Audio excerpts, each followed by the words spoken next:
Okay, good evening, folks. I'll call the joint meeting of the Planning Board and the Master Plan Advisory Committee for July 21st, 2022 to order.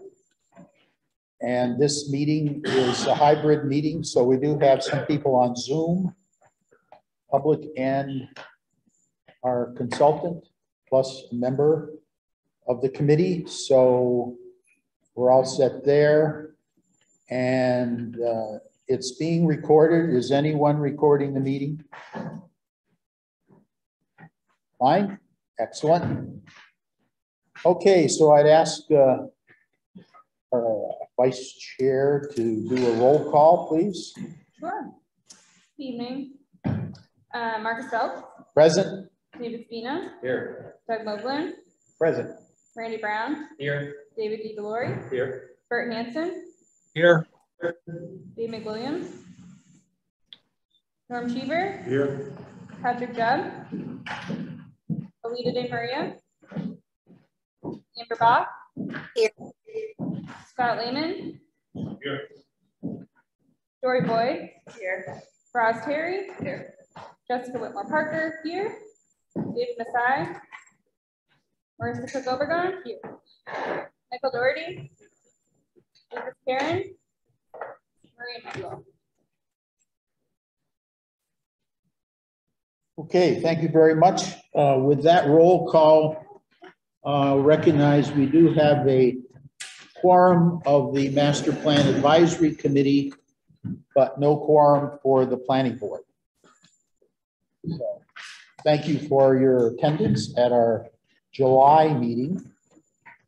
It's probably nicer to be in here than to be outside on the patio or whatever, but to start off quickly, I'd just like to express my thanks to Jessica here, Norm, Dory, and Marissa for working on that final edit of the community survey, which I know was quite a project, and appreciate everybody helping out on that and getting it out to the folks.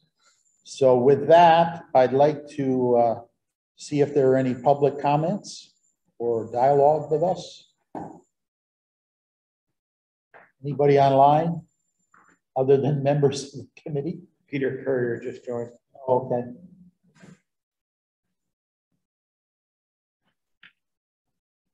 Very good. Next, moving on to old business. Talk a little bit about the mailing of the community survey postcard. And also, I'd note that there was a nice article in the July issue of Southwoods, which Marissa had written up. And that was a good thing to have as we were starting to get the survey out, the community survey out. So that was a nice item to have. For distribution, community survey postcard, I did get comments from folks who had received them. I think I've heard like from 5 people, different places that I've been, that they received the postcard. So, any other comments? Have you received yours, Mr. Chairman? I have not received mine in my post office box yet. Oh, so there was a hiccup with that. I thought it was going to post office boxes as well, but it turns out that I didn't specify that. So that was, I think, going out today. So you should be getting that. So if you could let me know when you do receive it, just to make sure that that's covered as well. Yeah. I apologize for that oversight. Well, it's a challenge to get it all done, and appreciate the efforts. I did see someone last night who has a P.O. box, and I gave them one of the brochures and said, watch for the postcard. It's coming soon.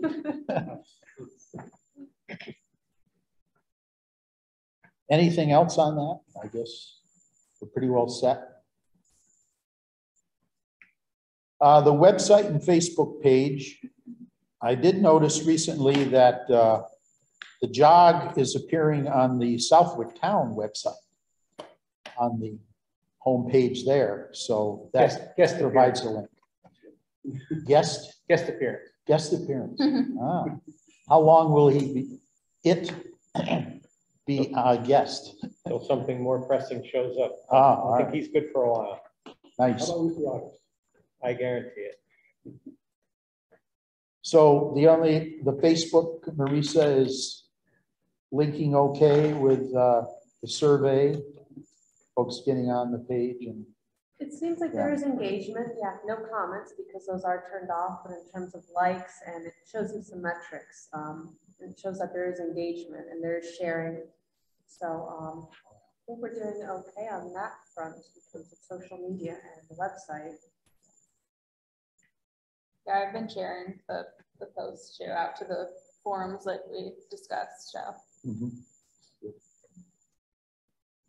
John, is it on the actual town website, a link to it? Because the other day I couldn't find it. Remember? Yes, and a fair clarification to make. So despite our efforts to get the website up and rolling, get the survey live, and those links all talking to each other, Roz was kind of pointing out last week, right, that the planning board page and the former landing page for the master plan advisory committee hadn't been updated to drive traffic over to the survey. And so thankfully, Jim was able to jump right on that. Got the guest appearance of Jog on the announcement page and posted other links elsewhere to get that all stitched together. Okay, thank you. Thank you. Oh, just as a sidebar, it's good that our committee decided to name that character Jog because Connecticut residents call it the Notch because it's a notch into Connecticut. For us, it's our jog. So we did the right thing.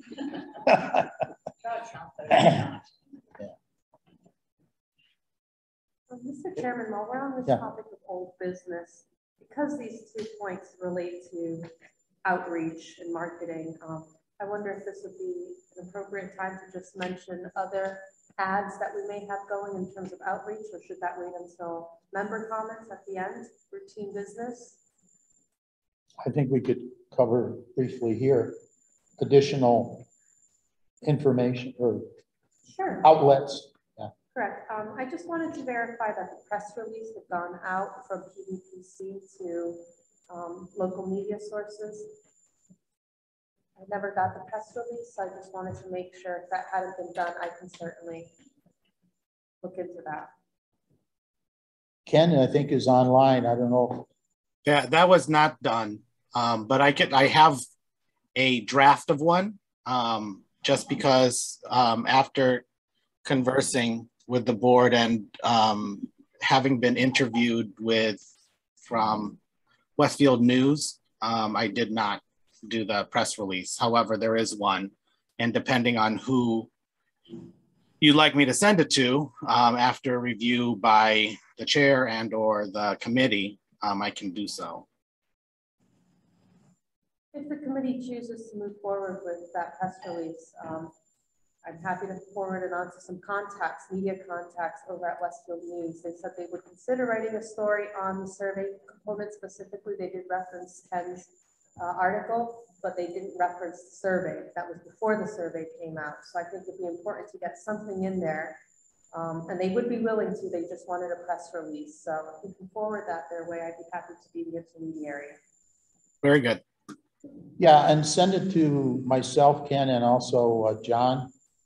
Okay. And maybe we could, have some idea of where we are with submissions, so to speak, and I think also we had talked, you, Marissa, and I, about maybe getting it in the Penny Saver, which is a totally free paper that gets pretty wide distribution. So. Correct. Isn't it owned by the same group, right? I think it is. Yeah. Correct, yes. Yeah. So we could distribute a press release of Penny Saver as well, and they'd be able to come up with some sort of free posting. Yeah. Effectively. And if we could get a story from it, that would be great in the Westfield paper. On that note as well, I just want to really briefly touch on the Southwoods ads potentially for the month of August, since we did have this nice story for the month of July.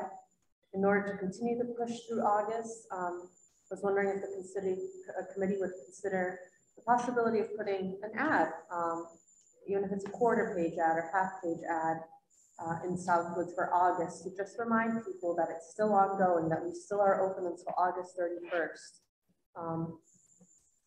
In addition to potentially some signage as well. Some feedback I've gotten is that there is, you know, some understanding of what's going on with the postcards, but some people have also asked, why isn't there signage around town? So I was wondering if the committee would also entertain the idea of signage over by Anson's, as well as maybe a sign here in front of Town Hall with just our logo, our website, a date that can be put on there, August 31st, and take the survey.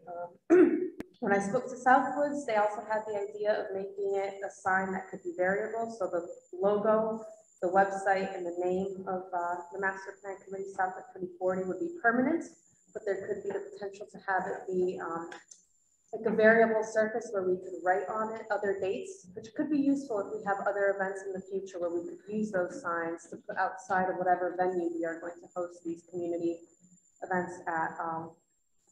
Pricing is pretty competitive. That's something to consider just to continue the awareness in town. I think we need to make sure we get as much outreach done in this month that we have remaining, month plus. What's the, do you have a cost for the Southwoods for like a quarter or half a page? Yeah, and we're getting, this was given to us generously, these 2 pages by Southwoods. So they've also given us generous pricing for here, but it'd be somewhere in the range of $170 for a quarter page. And then, which would be a color, I brought this here as an example, just to say, I don't know, just to get a sense, this is a quarter page here. All of these are quarter page ads. The half page is a little more, and a half page can be either vertical or horizontal, either orientation. That's a little more at 300. But I think even a quarter page might be worthwhile just to make sure there's some pressure. Yeah. And then the sign, for 2 signs, that would cost about $300. Double-sided signs, 3 by 4 feet with stakes. That'd be about, those 300? it was about $300 for 2 signs, and then a quarter page would be about $170. So we're looking at about $470, $480 for both. I think it'd be worthwhile to spend it on that. I mean, just to get it out there the next month while the survey is still going on. Yeah, the Southwoods would be coming out in early August. So do we want? I do like the sign idea as well as a volunteer that the Field Town Library for totally do that. Yeah. And it's neat that we can put something like change down when we start having the committee meetings or doing the other stuff, update it or whatever. Get some bang for our buck with the sign that way, I think. Yeah. It's not like this is over in August. So where are we, John? What was that number total in? 170 plus? If we did the quarter page, 170, 300, so 470 right there. To 600 if one do a half page. So 2 signs. Or you could do 2 quarter pages. Mix it up. 2 quarter. In different parts of them. Yeah, make sure people see it. Pages. Oh, it's just nice.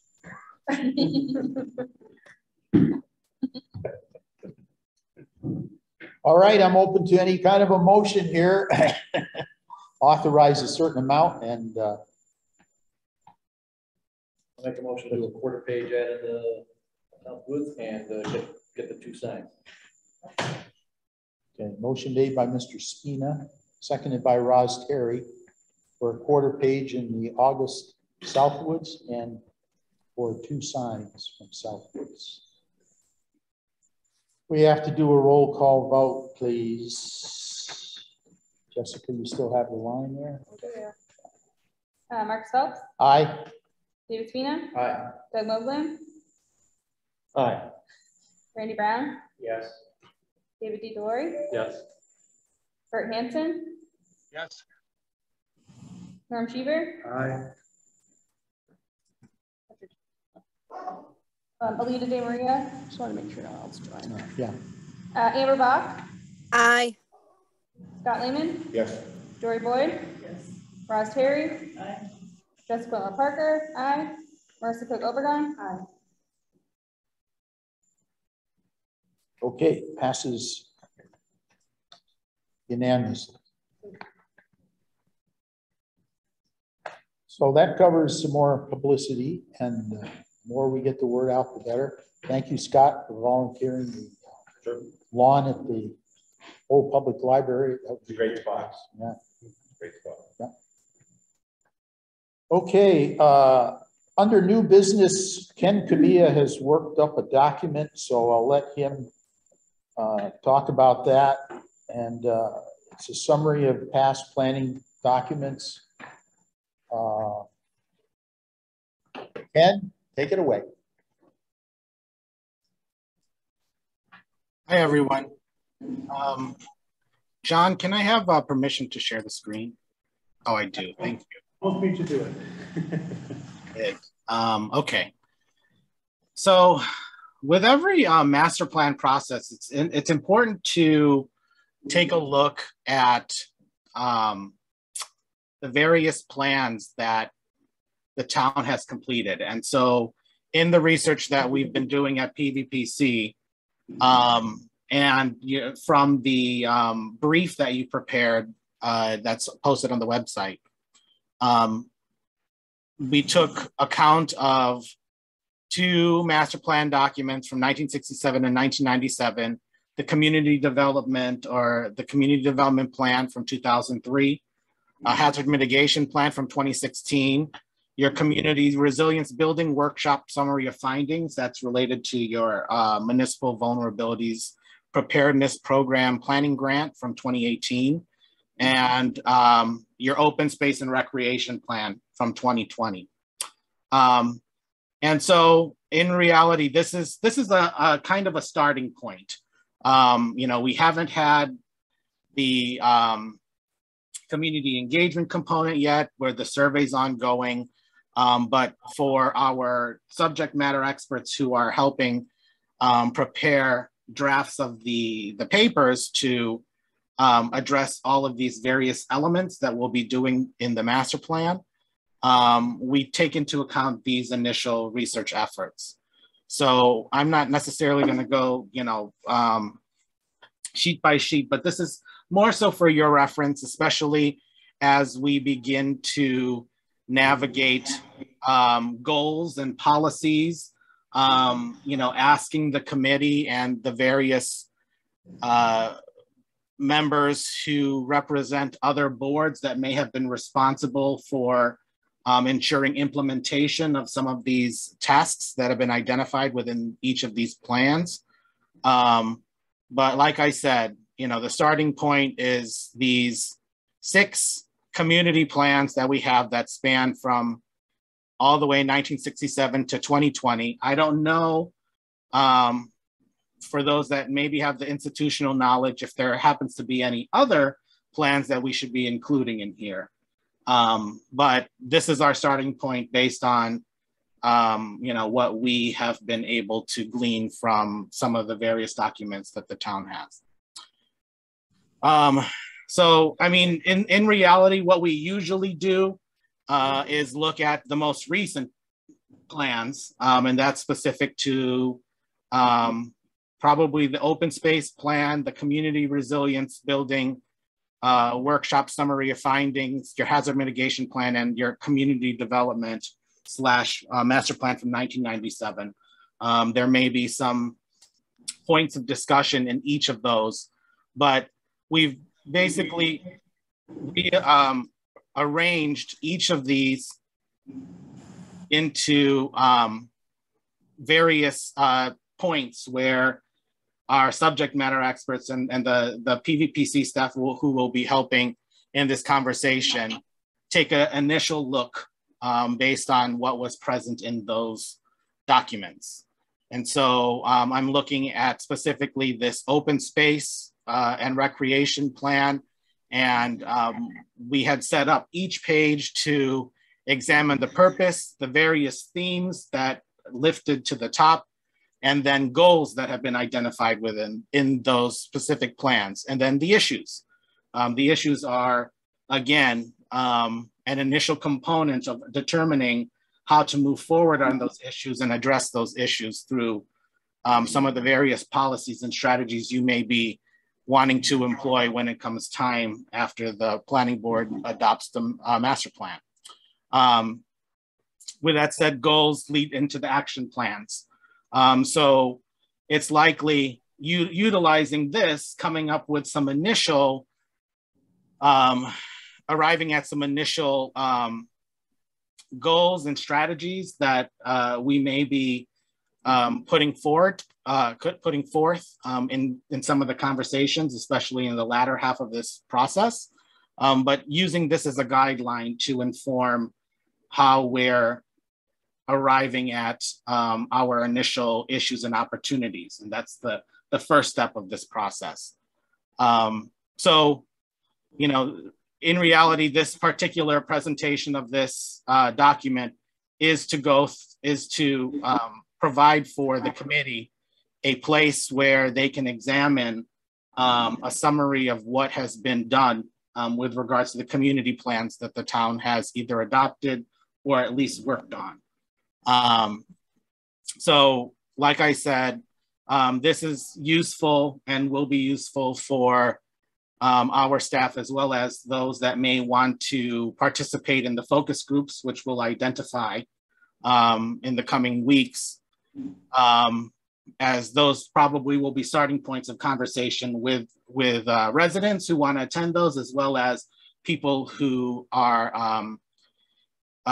most aware and interested to speak at those particular focus groups and or in the community meeting. But yeah, I don't know if anyone has any initial comments or thoughts. I think one of the questions is, again, whether or not we're missing any plans to include in here, but this is a resource that you can put on the website that basically summarizes all of the plans that the town has completed in the past 50 years. Okay, thank you, Ken. You're welcome.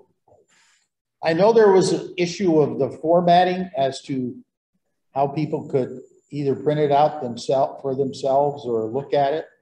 Norm, I think you had a comment on that earlier. Yeah, if you didn't do any formatting, you'd be printing 41 pages. If you go into, when you go to print, if you go to page setup and do have it all be on one page, it turns out. And it's difficult to read, at least Yeah. the old folks.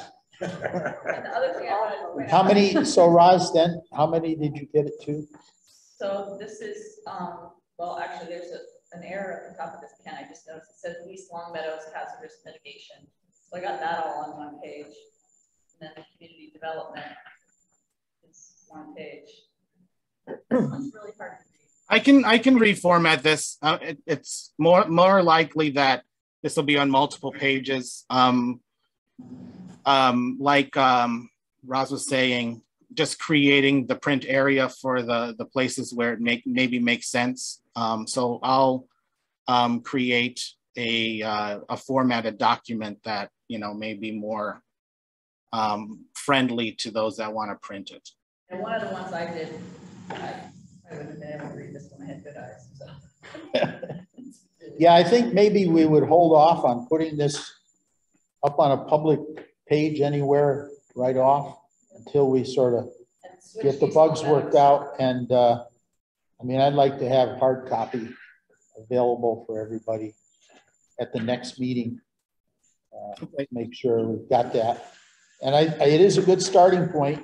I mean, we do want to, in the end, look to the future, which hopefully we're going to glean out of the survey information we're going to get. Speaking of which, how many submissions do we have on the survey? So this evening, let me drum roll and I will share. So we have 255 responses as of this evening. I just pulled this up. Right at this moment, it's a 201-page document because there's a lot of free response. So I literally had the report include all of the free responses that were part of each question. So, you know, I think taking away, at least looking at where there's color, you can at least glean some initial responses. 95% homeowner, property owner are responding to this. And there's a couple of household members and almost 5% for business members. And then the number two question was where people live, and there's lots of addresses. There would be 245 responses, because in order to move to the next page, you have to input your addresses. So that takes up a couple of pages. Your age.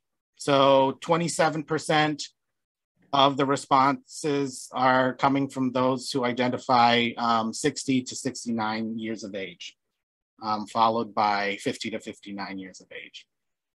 It's more than half of the survey takers. So we're pretty low in the younger age group. I see, what is that, 20 to, can't read it. The bluish. 20 to 29. Yeah. 3.6%. Yeah. Doing good on the rest. So, yeah, that might be a strategy to reach those that are younger.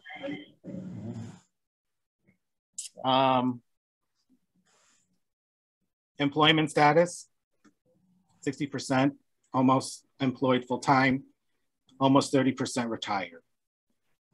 So those are your some of those responses.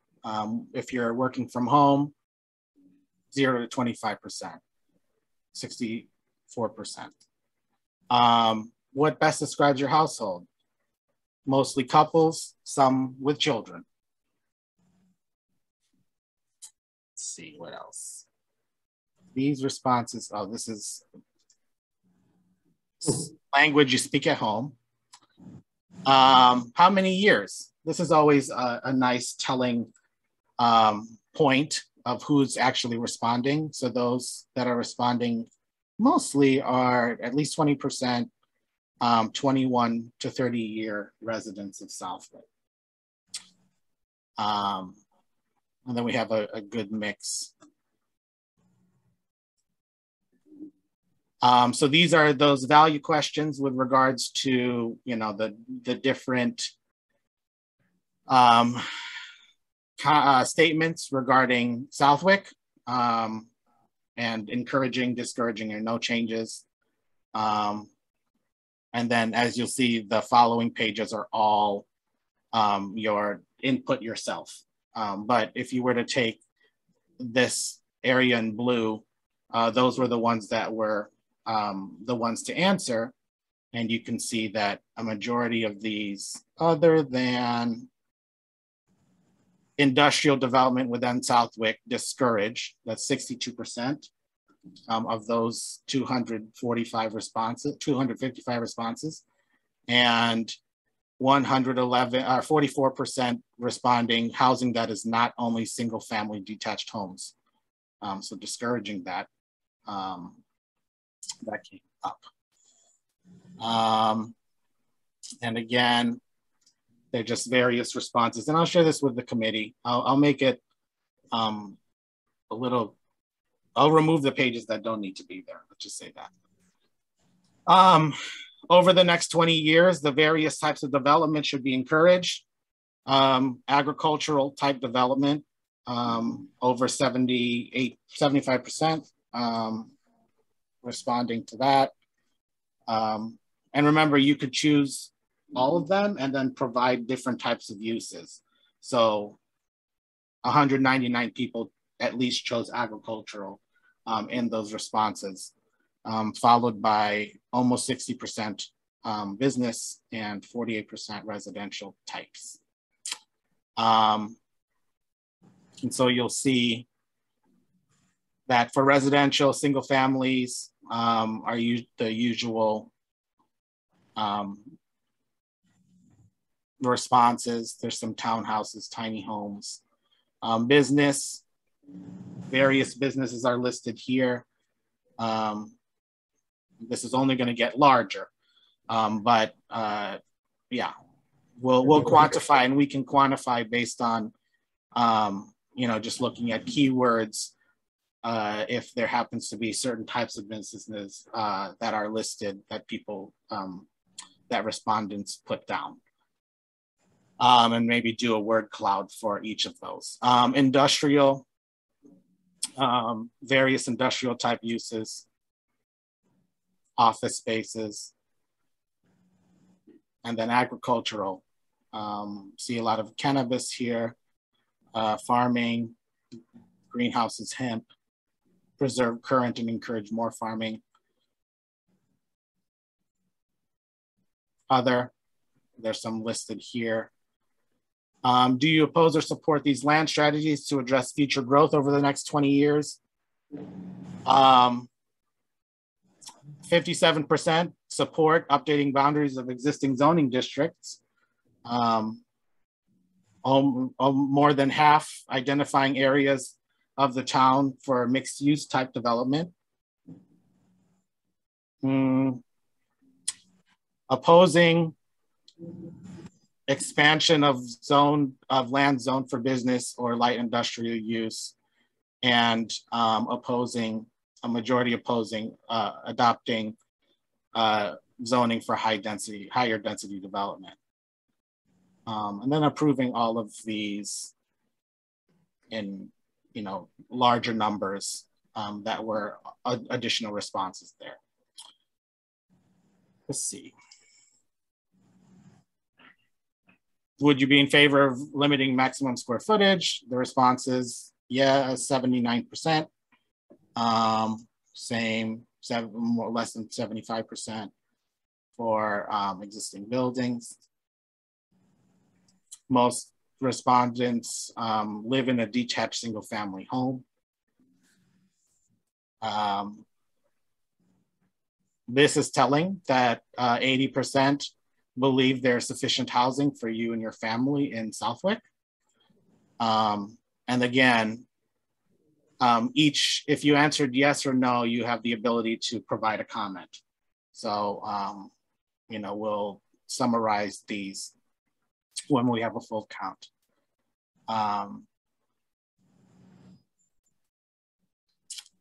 If you were to choose, this is still within the housing. Again, these particular housing questions is also going to inform the housing production plan, which we are concurrently working on in this process. But there's some good data points here.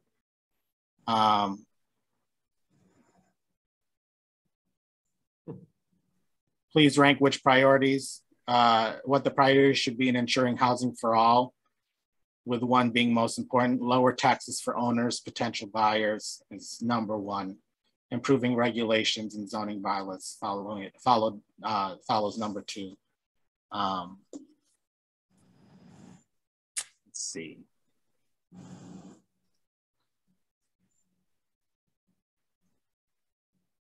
There's another housing question about affordability and accessibility of housing options. Various types of housing are listed here. Almost 60% say the respondents oppose duplexes and 3-family homes, but there is support, almost 60% for accessory apartments. Opposition to converting single family to multifamily, also for apartment buildings. Let's see, what else? Where would you like to see new housing built? The most responses were for minimal residential development.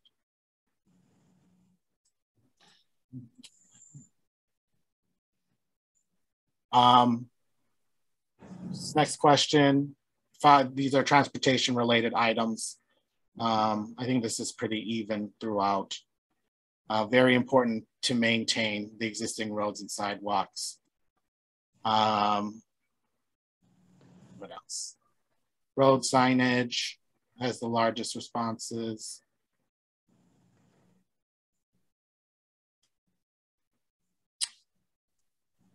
And then again, we have a list of various streets and or parts of town. I'm sure this is telling for those who manage the streets and some of the public amenities in these various parts of town. Rate your satisfaction level for the following services that are provided by the town. They run the board. You can take a look at that.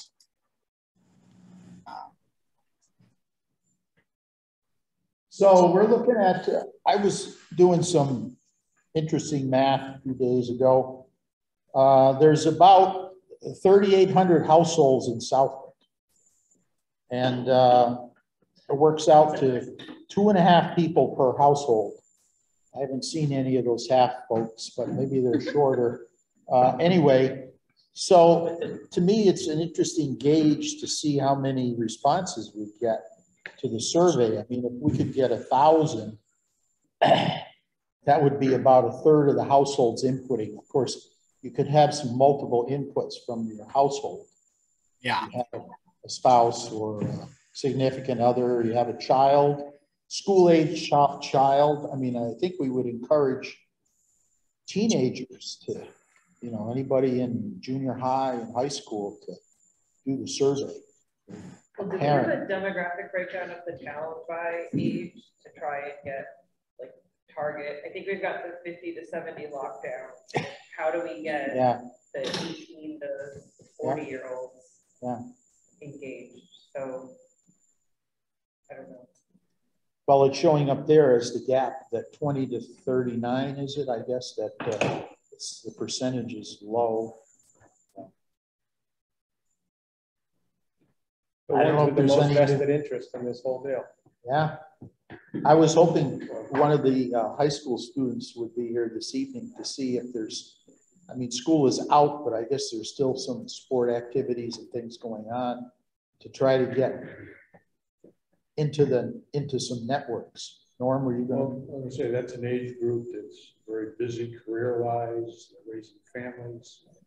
They don't get involved in the community so much today as more mature person, so they're not knowing what's going on. So try to find a way to ignite that. How do we go where they are? Do we need to be at Westfield River Brewing instead of Southwoods? Like, can you read memory on when this is due? When the deadline for this is? August 31st. Would it make more sense to put it out in another month, and maybe that way we could get it into the school, into the high school and into the schools if possible? And when school starts, I mean, a lot of people are vacationing right now. And I know that you guys worked hard on this and I'm just jumping in here, but you know, obviously social media is huge with kids, and that's probably, and even the, you know, 20-something-year-olds, and that's how they're going to probably do this versus mail. Any comments from other folks on the committee? I agree with what Dory said. Like, you know, we have to hit kind of where they are. I mean, I gave it to kids that from work. Like I was like, this is something, you know. But to get them to sit down for 30 minutes about stuff that they don't know about it yet. You know what? They're not. You know, they don't have an opinion about it. I guess. And for some of them, I don't know. There's also. I don't know who's putting on senior services or the library, or somebody does things at Wally Park, maybe on Thursday mornings. I don't know. I can't go because I have a job, but little kids are there.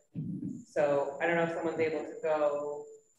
David said something last night. There was some, go ahead. Yeah, David. something today, but I know it's younger kids, like they gear it towards. But their parents are like younger, because their kids are. There's a library program. Is there like is there like a summer reading program or something at the library that we get those? Yeah, but we do it all online. You can go to libraries all online. They do have some programs. They had a lot of people in the parking lot. Maybe John, could you touch base with the librarian over there? I know she's been pretty active in trying to promote the library in whatever ways. Someone named Cindy various Sullivan programs. does a lot of stuff, and I have no idea who that is. Yeah, Senior Center / Park and Rec. Okay, well, she is a good contact because she's on it for. Yeah, like, I talked to her about that the other day and left her a bunch of brochures and asked her to put some down there before they have events going on the tables. I can run down there and do that too before they have things going on. I figured just if they're down there, even if people pick them up and look at them. Yeah. How about through the Park and Rec? We were last night just talking briefly about the town beach. That's getting utilized, I guess. It's open 7 days a week. Yeah. I don't know if there's busy on the weekends. Yeah. And we get some down there also. If whoever's managing that activity could have something available. I'll run some down there tomorrow too. Where did 20-year-olds go? Norm, where do the 20-year-olds go? Oh. Their mother's basement on their phone. Yeah, go ahead, Norm. I would not be in favor of extending the deadline only as a last resort. If come later in August, we decide that we need more input, then we can think about that.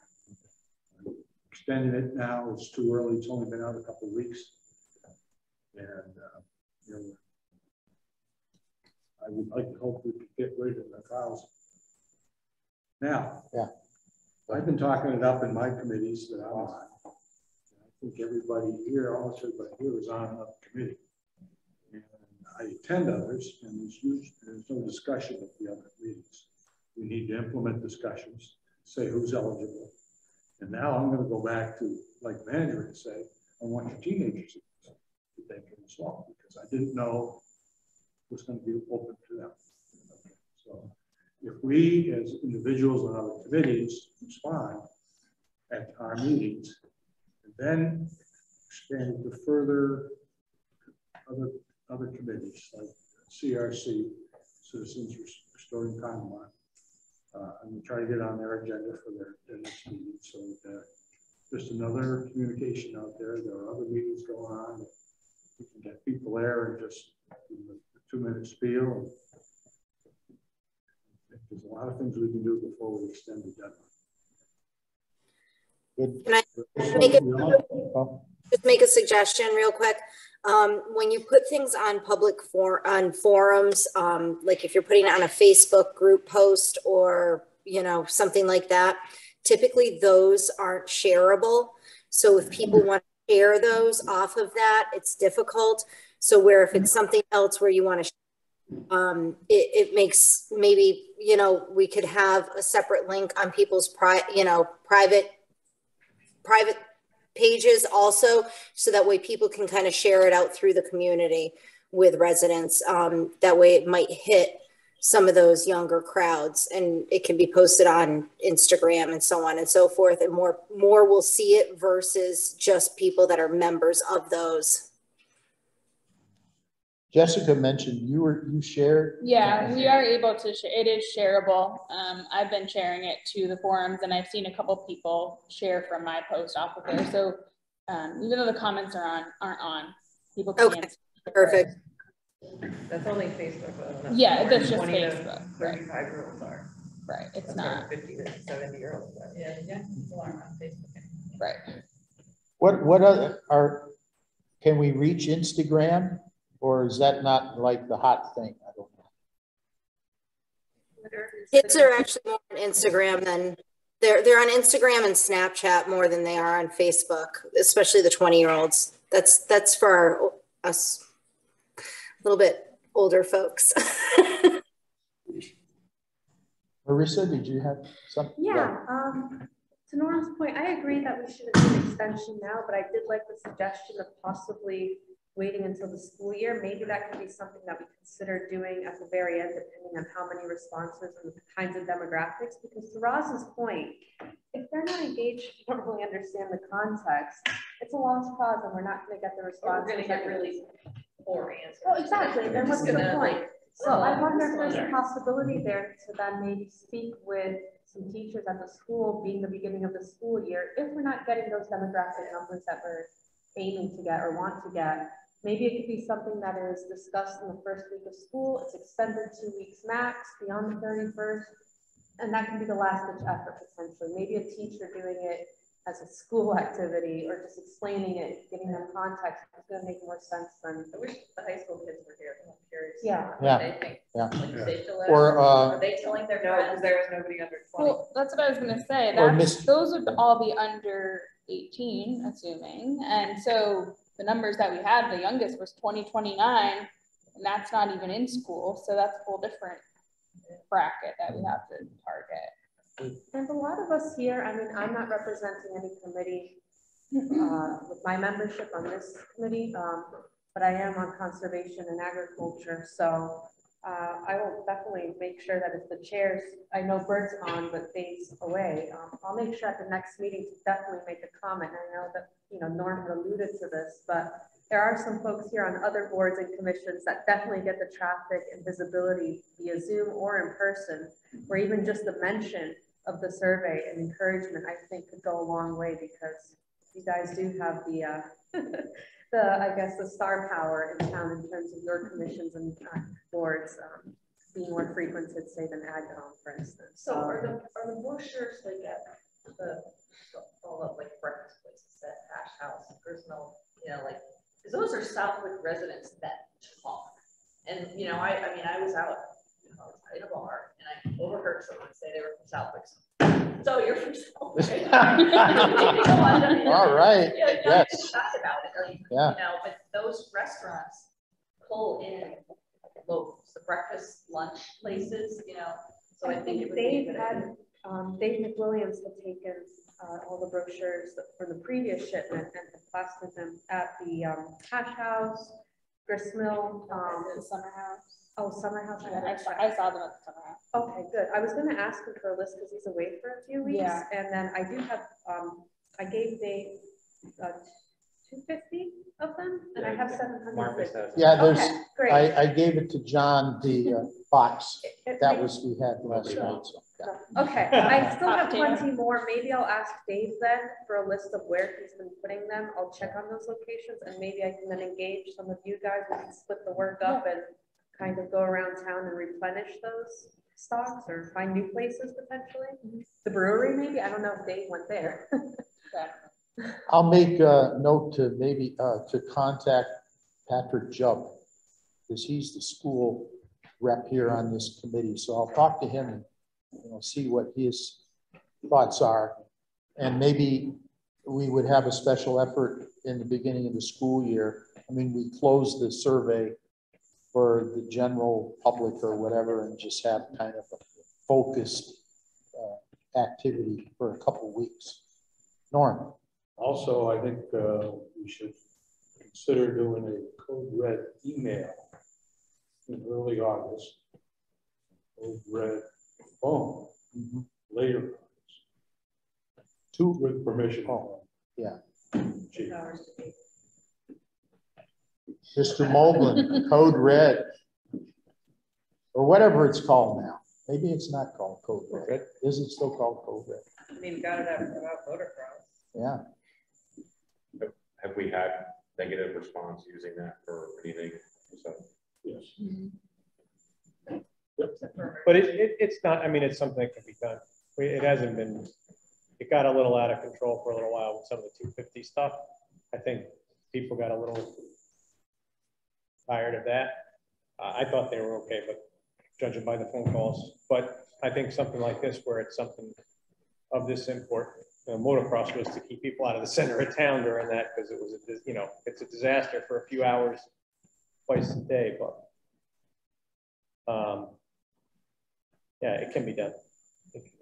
So we could think about either 2 or just maybe 1 in the middle of the month. I don't know how many emails they have. I know they have a phone number. It's mostly phones. you have access, I mean, the motocross, how to get there, where to park, where not to park, for those mobile signs for all over town. We have access to those? for a week. We have one. Say, you know. Oh, We have one. the other ones electronic. are borrowed, but we have one. And then maybe talk to the local businesses that have digital signs and see if we can get a line in, you know, every other screen or whatever. I've seen it on one of them. So yeah, that's something that Well, that had come up once right. before. That's a great idea. At the Gristmill Plaza is the official. Right, it's on there. There's also one local business had it up, and I think Oh, there was it's already an outreach plan that tried to. I thought we had talked about it once before that had come up. Included on that sign and channel 15, you mean? Yeah, but also there's 3 or 4 other electronic Oh, messaging other signs in town. That private businesses. Okay. Notch has one, Malicious has one, Southwick Inn has one, right at a traffic light on a 6-second timer. So You'll get double hit from the sign. right. Many. Okay, good discussion. I'd like to move on a little bit and talk about this item 4B, which is discussion of dates for the community meetings. I try to think ahead a little bit to look at the calendars, September, October, November. Ken, you may want to weigh in on some of this. What your turnaround time is as far as, you know, we end the survey in late August or very early September. I was referencing some of the calendars that Roz had provided early on in the discussions. And I'll just mention a couple things that are sort of planned already. September 24th is the Friends of the Library Arts and Crafts Show here in Town Hall.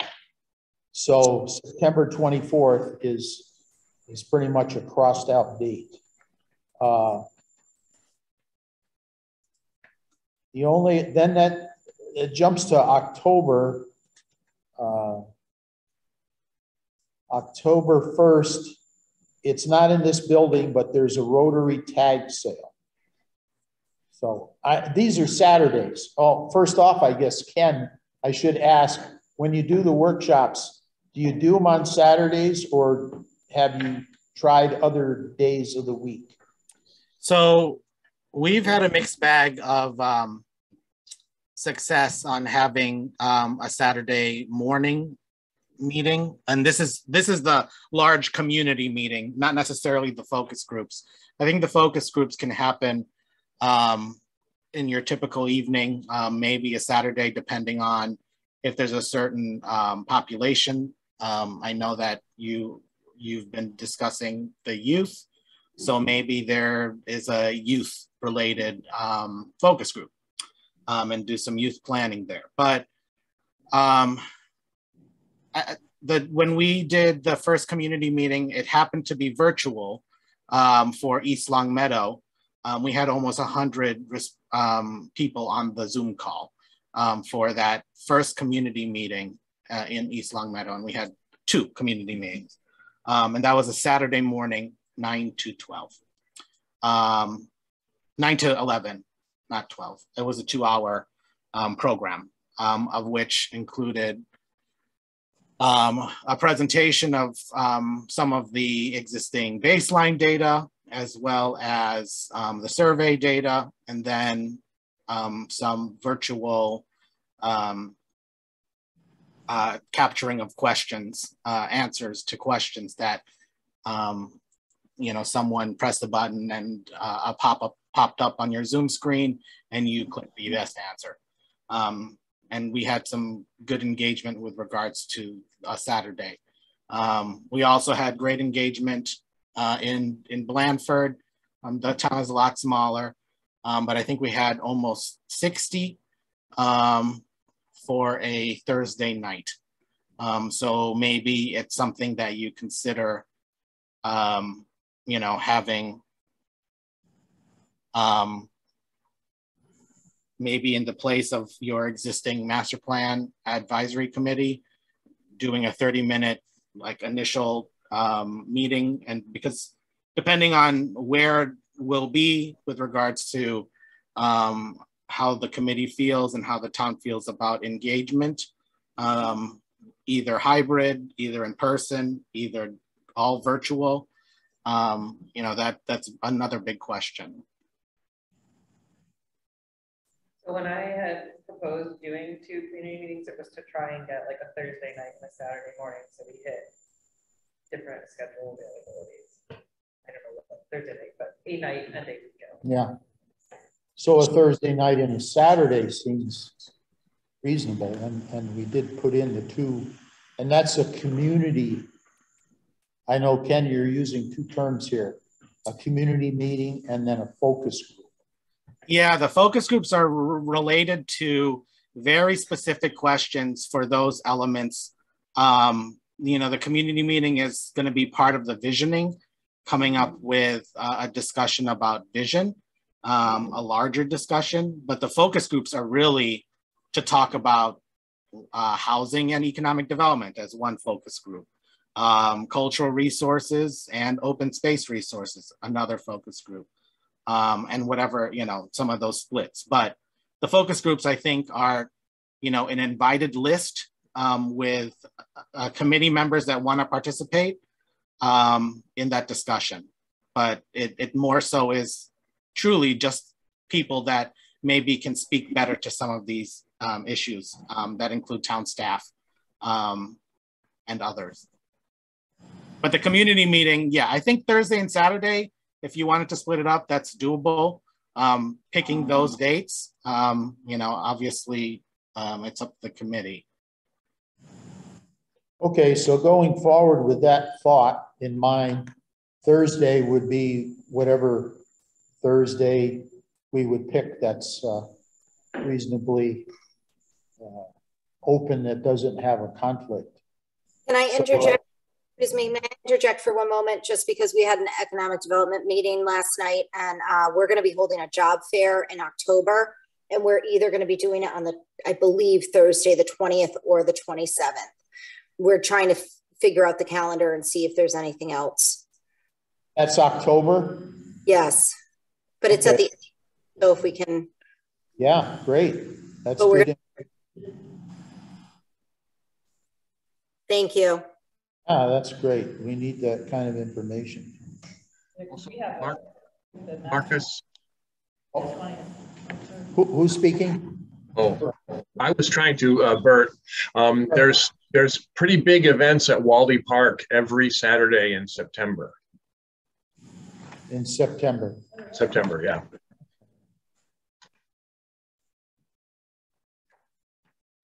Okay, that's helpful because I was kind of leaning towards having something in October to give Ken time to tally up and so forth, pull the survey information together.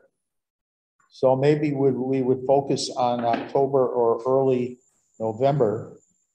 So we did hear from Amber that there's a job fair, potentially the 20th or the 27th of October, the Thursday. And I have down here from Roz's calendar on the 22nd, which is a Saturday, there's a civic fund craft fair in this room. So the 22nd would sort of fall out.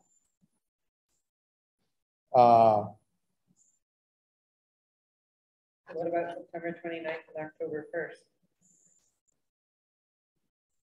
September 29th, October 1st. I won't be here. Not that you need me. I would go like the 15th.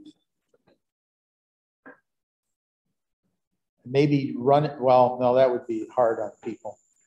To have it on the 13th and the 15th. Yeah, I think we should do them near each other. So it's like if you actually wanted to go to one and you missed it, at least the next one's like right away. Yeah, I think it's good to do it the same week. Yeah. So could we do it the 13th and the 15th of October? we don't have to specifically decide at this very meeting, but those dates at least, they sound good right now. October just feels really hard because once you hit Columbus Day on, it's like a harvest fair every day in the weekend. And that's why I think if we could do it October 1st, it's like before all that starts. It's also a 3-day weekend, so you won't have two rivers lots on Saturday. October 1st isn't. The 3-day weekend is the 8th, 9th, 10th. I think you said there was a Rotary thing on October 1st. yes, it's a tag sale at the florist, Southwick Florist. How about the 6th and the 8th of October? That's the 3-day weekend. That's a 3-day weekend. All right. Well, Ken, how far out do you typically like to have the community meetings after the survey results come in? Is there any timeline? I think it's good to have momentum from the end of a community survey, and saying you want to hear about the report, the report out. So, typically it's within a month of the survey ending. That's usually how I've navigated previous survey efforts and the first community meeting. Could you do it the 15th and 17th of September? We may just be getting the final stuff in. He's got to put it all together. I have a wedding. I think the 29th and the 1st may be almost viable. I think you're gonna end up pushing it out 2 weeks because of to get the younger age group out in the schools. Even though I know we would hate to do it, but I think we were late getting started. So adding 2 weeks on the end is not gonna break us, which puts us right to her dates. So the End of September, early October. 13 and 15 you're talking about? 13th and 15th of October, is that? Yeah. Is there anything else? That just gets really late and you're in all the harvest fairs and people are buying pumpkins and mums and it is packed at the farms. So I don't think they're going to give up decorating time to come here. Well, I think, what you can also consider is maybe we front load the focus groups in September and October, and then have the initial community meeting in November. And that way you'll have even more engagement to rely on to present, some initial findings. That's a suggestion. Okay, so we have the 29th of September and the 1st of October, the 13th of October and the 15th of October. And then, Ken, you're talking into November? The 3rd and 5th? Yeah, the 3rd and 5th, because the 11th is Veterans Day. So possibly the 3rd and the 5th of November. So we don't have to decide this evening. We'll mull it over a little bit more and see where people are going. I don't have to be here. I have an able vice chair and Maybe I can't be here. uh-oh. When is the tax sale on the 1st of October? The Rotary tag sales 1st of October. Do you know what time? Oh, any Rotarians here online? No. Oh, did Amber say, did you say the Rotary tag sale? You mentioned it, I think. Yeah, but I'm not a Rotarian yet. Oh. We can sign you up. Yeah, that's over at the Southwick Florist. Excuse me. I don't know, probably more earlier in the day, I would think. I'm sure it starts at like 8 o'clock, like everything. Yeah. Those tag sailors, they get out by 5 or 6 in the morning, whatever. So anyway, those are 3 different sets of dates to consider. And we can decide at our next meeting. And I guess the only other thought was do we want it to be live and virtual or just virtual? I mean, that's something I was kind of wondering about. But. I'd say hybrid. Yeah. Hybrid? Because I know with the technology, you can have breakout groups, you know, electronically. You can go to rooms or whatever and have those sub discussions and then come back together and work it that way. So we'll hybrid it. Well, the issue I have with the hybrid is that if you're on the Zoom, you're not going to hear people live when they speak. There'll be no muffled, very hard to hear. Unless they set it up like in the school auditorium where you have to speak at the microphone, or you don't have to speak at all. Well, we have I mean, we can require people to use microphones here. So we'll need Celeste here to keep people online. How many people are going to show up for this? Ken, typically how many people show up? That's a great question. I haven't been, I think pre-pandemic, the one, we did a mass, but the thing is the in-person engagement that we did pre-pandemic, I think there were maybe 30 people that came. There was no hybrid option at the time. So what normally happened was they recorded the proceedings, East Hampton and I'm thinking of a specific, not master plan, I think it was open space plan, but we had 30 residents come out. There was a presentation that was recorded by the consultant, and then we had breakout tables in that specific space.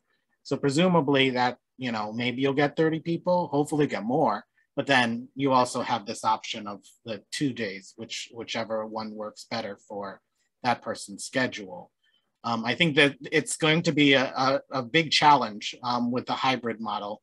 I'm still doing some research on trying to navigate hybrid with some of my planning boards that I work with. I know that you guys have it pretty set with regards to meetings like this, but with engagement, specifically as Norm pointed out, we're gonna need some logistics and lots of hands on deck for some technical stuff. Just to clear that, there's 3 things to that. One is there's equipment that's on order to better equip this room. Right. This room sucks acoustically for hybrid Zoom. It's too big for the owl. So they have some equipment on order to do a better job to have a larger meeting in this room. Second thing is our planning board has done a phenomenal job of hybrid Zoom. They did a great job on Zoom exclusive and did a really great job of transitioning to hybrid. So which leads me to my next point, that 30 number is a break point. That meeting could easily be held in the land use room, which has done a fantastic job of doing hybrid. And when you are remote on hybrid on the planning board meetings, and that room is already equipped with the big displays and everything else, the owl works perfectly in that room. And there's also a new feature of the owl that you can hook 2 owls together to get better coverage of a room. We haven't tried it yet. It's a hoot. Do you mind what month these meetings were held in? Because again, just going back to school starting, I know that, you know, September and October, kids back in school sports. Those meetings were held in October. Perfect, thank you. We can always bribe people to come too, get a raffle ticket at the beginning, must be present at the end to win. Yeah, can we have refreshments or something? I mean, to entice people? Yeah, that's something that usually can happen too. That might entice people, whether or not it's refreshments or actually a hot meal. You can do that too. And like legitimately, if there's childcare options, that will be easier for people to come if people will volunteer to watch young children. Yeah. I'm not, but someone can. We have the space here in town hall, so we could facilitate a nursery or childcare area, probably. All to be figured out. But I won't ask John Goddard to do that.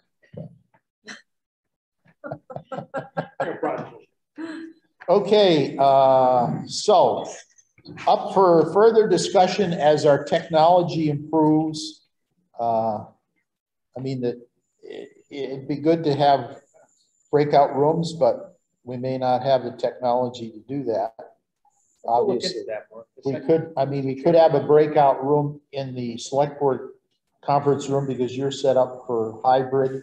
You could go up to the planning room up there, that's hybrid, and you'd have a group here. So depending on how you want to break out, if you need to break out, you might not need to if you're doing these more technical focus groups ahead of time. So that might be neat, Mr. Chairman. That's a good point. Let's say the meeting was in the land use room, that you could actually do the breakout rooms in the select board conference room, this room, and one other room, say the other conference room, which is also equipped for hybrid. And the breakout rooms can join the breakout rooms, and the people could physically move to those breakout rooms. And you could actually do, oh Christ, hybrid breakout rooms. No, you just invented a new, yeah. Corey put a comment in the chat too that she has done facilitation of it's challenging but possible for visioning remotely with hybrid. Oh, Corey, is she with us? Yeah, Miro, I'm familiar with Miro. I've used that before. Yeah. It's a great tool. Okay. And Zoom now has whiteboards too, if that's part of it. Yeah. I'm here. The Miro whiteboarding is a little bit stronger than a Zoom or a Teams. You can actually get everybody as a guest and they can, it's like the virtual version of Post-it notes. And as I recall, the Pioneer Valley Planning Commission had some event, it was a while back now, where they did a good job on breakout rooms, and they used these Post-it notes kind of thing, people to submit comments. Yeah, I know. So, Marcus, you're referring to, I think the exercise was using Google Jamboard, which, yes, similar with regards to Post-it. It really is based, you know, we have to do a good job of, for those that are participating online, you know, explicitly telling them how to use those tools. But, you know, we can do that. Okay, I think we've got a good start at this and a lot of things to think about. We all set? Move on. So the next item was an update on our master plan and housing expenditures and budget for what we're doing. John, do you have information for us, please? I've got data. Trying to make sense out of it is always a challenge, right? To date, out of the $45,000 contract, we have been invoiced for about 15%. And we recognize the work that Ken and his team have put to getting us to this point. So that's a fiscal year 2022. CPA money, Community Preservation Act housing, and the general fund. Yes, a money. combined figure of roughly about 15% of the contract value for the phase one. Right. And that was a total of 50,000, but we kept 5,000 back from our contract with Pioneer Valley Planning. That's right, and the numbers get fun from there as we all appreciate the housing production plan component of this is the subordinate feature, whereas the master plan component cost, I should say, sorry, the remainder exceeds that $25,000 that was originally allocated to the capital fund. Has Pioneer Valley Planning Commission submitted any invoices? Yes, that's that 15% figure that we have. Just a couple of days ago, Ken was kind to fire that over. And then in fiscal year 2023. So even, I suppose, before we get there, oh, okay. Even before we get there, the district local technical assistance grant that was awarded in the amount of $20,000 is a source that needs to be spent down to the best of our abilities before the close of this calendar year. And Ken, of course, you're always welcome to provide any input whatsoever. I briefly speak to that one. With regard to district local technical assistance, as you recall, you know, the town has the contract that includes the housing production plan for the 45,000. This additional 20,000 is to basically complete all of the technical work from our subject matter experts. So we budgeted about 15 hours from that initial contract for staff, but this will make them full at almost 35. So each subject matter expert will get at least 50 hours to attend a meeting or two, prepare the chapter, call folks up, and do the background research to make those elements. And I am looking at that budget on my end, just ensuring that that's being spent accordingly. But yeah, I think, you know, we have a handle on the DLTA stuff. Okay, so that supplements the staff, technical staff people. That's correct. Yeah. Okay. So that's $20,000. You can please interject at any point in time in this discussion. But nonetheless, that $20,000 also counts towards our local match for a grant application. The award, we'll say, is still nebulous, but perhaps anticipated. The amount of $50,000 looking to the future for the coming year's work. Part of that application also, well, it dove into a number of different opportunities for additional work to piggyback on, including, I'm going to call it a legal implementation, or a number of implementation reviews. So that's 2023, fiscal year 2023 and 24. Yes, including those elective items. So that money is going to be available into the implementation area. That's right. And if I back us up a half step, just to touch upon, I think everybody knows, but for fiscal year 23, we also have the $55,000 budget item to our master plan work from, excuse me, as a local budget. General fund. Yes. Right. Yeah, I think if just to piggyback on what John was stating with regards to that, the land use planning grant of 50,000, 30,000 of that will supplement and be spent out by June of 2023. And that's all specific to the master plan work.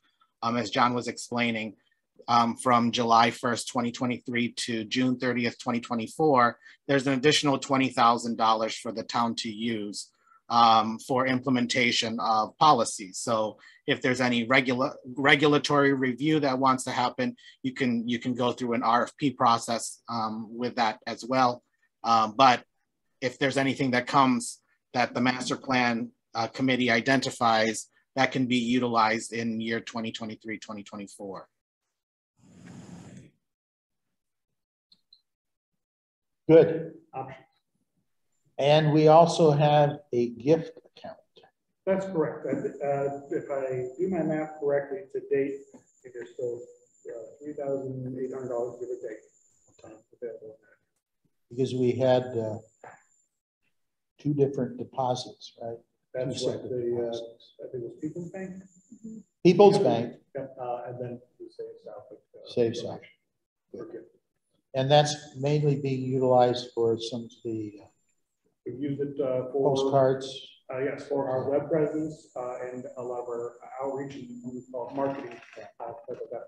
And we could use that for any kind of, I know what you say, refreshments and attractions or whatever to get people to come to our community meetings. A little more flexibility there, probably. Okay, any questions for John? I think things are moving along quite well on the financing side of this effort. And that's what this is for. Thank you, John. We don't have any June 16th meeting minutes to approve at this time, so we'll carry that forward to the next meeting. So the last item is committee member comments. Anyone have anything that, yes, Norm? Yes, I'm looking at our next meeting here in August 18th. If we come to that meeting and we're not happy with the responses rate that's come in, we don't have much time to react. I think we should consider holding a meeting on August 4th. Primarily just to review the input, because then we have time to react if we want to make changes, if we want to do another mailing. Just about. Any opinions on that? Comments back? I'll be out of town, but don't let that stop me. We're going to assign you. We're going to assign you some jobs, probably. We're going to reach out to the teenagers, and it's going to be August 4th when those assignments are going to happen. I'll tell you right now. Are people all right with August 4th? Is that a just moving our meeting or having two in August? Oh, that's an interesting point. Is there any way we can get an update around August 4th where we are? Oh, I'm sure we can, yeah. Ken, you could certainly give us an update if we met on August 4th. Oh, for sure. Yeah. At the last meeting, usually in my weekly correspondence, sometimes I share those numbers with John, but I can, like on Mondays, if you want, I can just give you send the committee all the emails that I have and just provide a number, if that is helpful. Yeah, that'd be great. Yeah. Okay, so were you relating or talking about the meeting on the 4th? The survey responses update. Oh, so are we all right with doing the 4th? And then on the 18th or both? And then I won't be here on the. I won't be available on the 4th. I have a work event. Okay. If we do it on the 4th, we could decide on the 4th if we want to have another meeting on the 18th. And the 18th is nice, 2 weeks before we close the survey. Yeah. That might be a good time to, if so maybe hold the only option there as far as hold both dates, the 4th and the 18th. When's Southwoods? The beginning of August. Yeah, I think they're going to publish. It's going to get distributed the week of the 8th. When do we get the signs? The signs, turnaround time is 3 business days, so that's fast. Yeah. Is there a chance we could get an update on August 1st? That's a Monday, and that gives us enough time then to decide if we want to meet on the 4th. Those that can make it on the 4th can hold the 4th tentatively, but if it seems like we're getting traction, then maybe the 4th isn't necessary, and we definitely hold the 18th. We need, how many, we need 48 hours to post. Yeah, you'd have to post it Monday. Post it. Yeah, I can give that number on the 1st. That's fine. You can put in for combat tech when they build us. He should. Okay, well, we'll look at line. Well, we're going to lean towards having a meeting on the 4th, I would say. Brief meeting. A brief Yeah, meeting. very brief. very brief. Yeah, no, we don't need a big. Not brief by planning board terms either. No, Brief. no, brief. Okay, Dory, were you gonna? Is it possible if you could pin all the addresses in Southlake so we could see if there's areas of town we need to concentrate on? Yeah, I was trying to play around based on an email that I received from John today. I at least pulled all of the addresses specifically from the survey responses, but I don't know, and without having to spend too much time to put it into a mapping tool, I don't know how to do that. And I don't know if anyone on the committee has experience without having to engage our GIS person. I'd rather not. But I can give you that list. I don't know. Does anyone have any thoughts with regards to maybe a tool that you're familiar with? So I typically use things for mailers when I do it for real estate. So I could try and see if I could input that, have an option that I can do it for numbers. I don't know how successful it's going to be. I would maybe just be able to like screenshot something, you know what I mean? I can't save it necessarily or email it, but I could probably screenshot it once I input the addresses to have an idea. That's the only thing I can come up with for myself. That's Amber, right? Yeah. All right, if you could make an effort in that area, that would be good. And pass it over to John Goddard, who would then distribute. Sure. And idea. Ken, if you wouldn't mind sharing that with me as well. I think I've got a tool that might work help with that heat map. Oh, sure.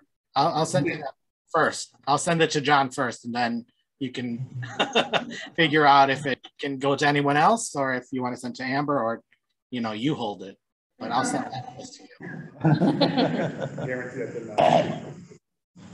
I had two items report back from the Rotary Club concert. We were there, and the outreach was not overwhelming. We did, have a little bit of contact with folks. So I don't know that it's worthwhile to do another one in that regard. I don't know, David, what do you think as far as? Maybe not. Maybe like you were saying with the younger kids, because that's probably more in-town people that go to things in the morning at Wally Park. Might be a better outreach at that. I can leave things down there next time they have something going. Do you have a line on when they might do things I up at can Wally Park? check. It's like every other Thursday Okay. at 10 o'clock in the morning or Yeah. something. There was And then John was going to check with the librarian may have an opportunity to talk to some groups. At the concert series, were you walking around and people sitting down, or did you get a mic? Well, unfortunately, we didn't get any announcement. I had given something to one of the people at the intermission. They speak about things, but it was not mentioned that we had a table in the back. So it was kind of just walking around, and David did go through the parking lot, and if he saw a transfer station pass on anybody's car, he put one on the windshield. That's smart. That's good. That was a good idea. So I don't know how many cars we got that way, but I asked people, are you from South? What about a third sign at the transfer station? Oh. Actually, they have a lettered sign, right? We do up there. Ah, there you are. He has one of those with the letters. Just say, please complete your community survey. Get home from the transfer station. And don't bring your paint here. I think that's what it Master says now. plan survey, and then the website, Brandon, Yeah. 2040.com, August 31st. I think having a date is important because it Now. presses. Now. Yeah, now. ASAP. Yeah. ASAP. Yeah, I had Whatever you someone can ask fit me in how there. I much know time your I had letters to may be I said, limited, "No." but Yeah, everyone is gonna wait until the last minute. That'd be Yeah. excellent. Because everybody that goes there is like resident, right? Can't get a ticket. The only item, the last item I had on some comments, I know, Ken, you're going to be working on this housing plan, and I'd like to have a couple of volunteers to be housing advisors or advisors to Ken as he develops material and so forth. And I looked at the knowledge, skills, and abilities listing, and there weren't too many who mentioned housing, but Scott, you had checked off housing. Sure. Okay.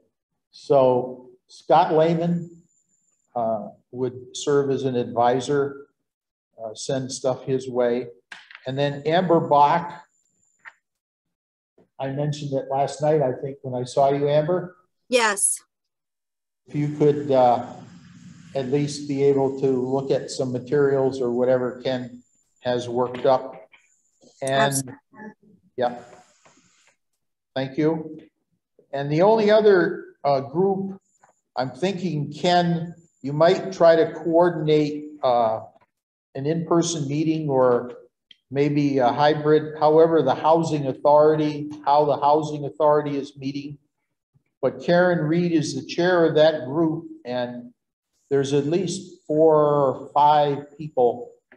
I mean, they're mainly focused on public housing that is in Southwick and under Southwick's control. But I think that's another sounding board. So John Goddard could probably get you Karen's email address, but you may want to try to get on one of their meeting programs or one of their meetings as that evolves. So I think that gives you a little bit of a group, unofficial group. Anyone else from the committee that is interested in housing? Any realtors, rental property owners? Okay, good. Well, appreciate getting that sounding board available for Ken to work with. That's it. I'd entertain a motion to adjourn. So moved. Second.